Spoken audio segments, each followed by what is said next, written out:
Hi everyone, and welcome to Sports Watch. If you like the content, please press the bell icon for further notifications and like, share, and subscribe to the channel. Is John Jones the pound for pound best fighter in the world? Dana White certainly thinks so. He has spent his last couple of interviews trying to establish that one point. It seems as if Dana is possessed to pass John off as the pound for pound best fighter in the world. In fact, he goes one step further to say that he is the greatest of all time. His defense of Jones was so biased that one of the media persons asked him if John had some pictures of Dana with him. He said that numbers don't lie.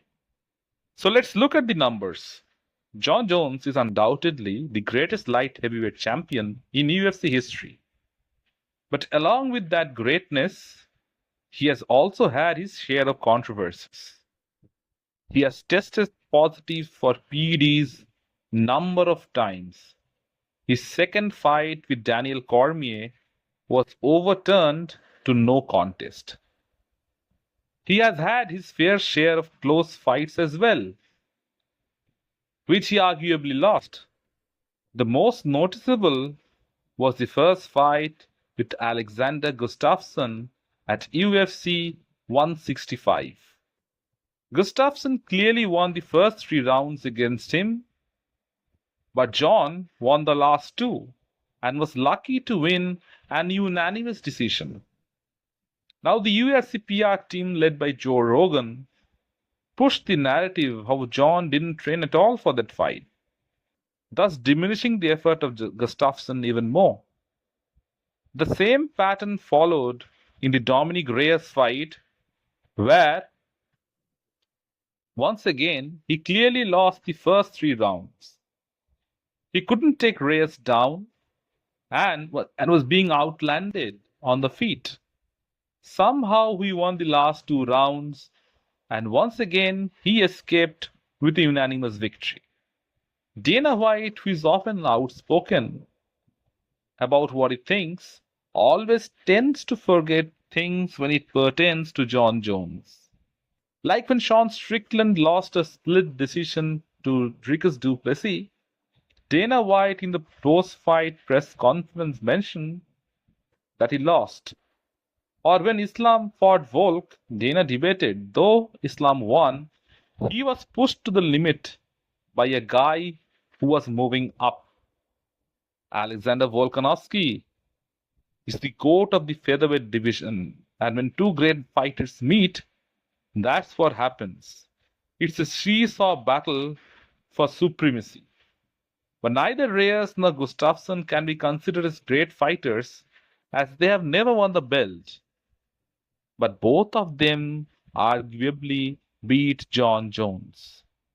Reyes has lost every fight since, and somehow Jones could not finish him over 5 rounds. Yet, according to Dana White, if John Jones is locked up in a room against anyone, he would be the one walking out of the door. Imagine Francis Ngannou being locked in the same room with him. Don't think that would have turned out too nice for Jones.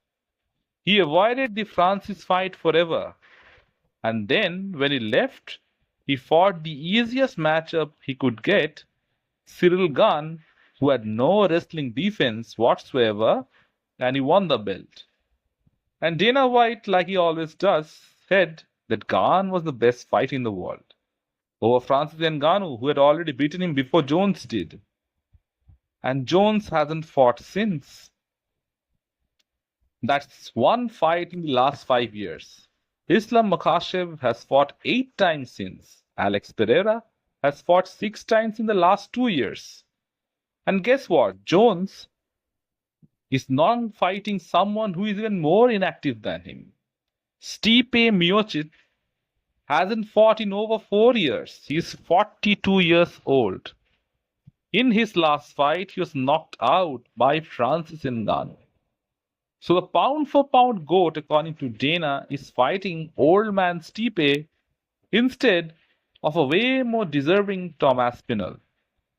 Jones has tried his level best to stay away from Storm, and even wished in his heart of hearts that he loses. When he fought Curtis Blades, John picked Curtis. Now that Tom has won, John is considering retirement after the Stipe fight. Surely the goat doesn't duck people. The man who is supposedly going to wallop everyone in the room goes for the oldest man and stays out of the path of the youngest adversary. But Dana White doesn't consider these things. With stars diminishing fast from the company, it appears that Dana is grasping at straws.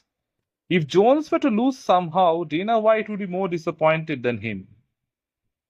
So the question still remains, is Dana White right in proclaiming that Jon Jones is still the pound for pound best fighter in the world?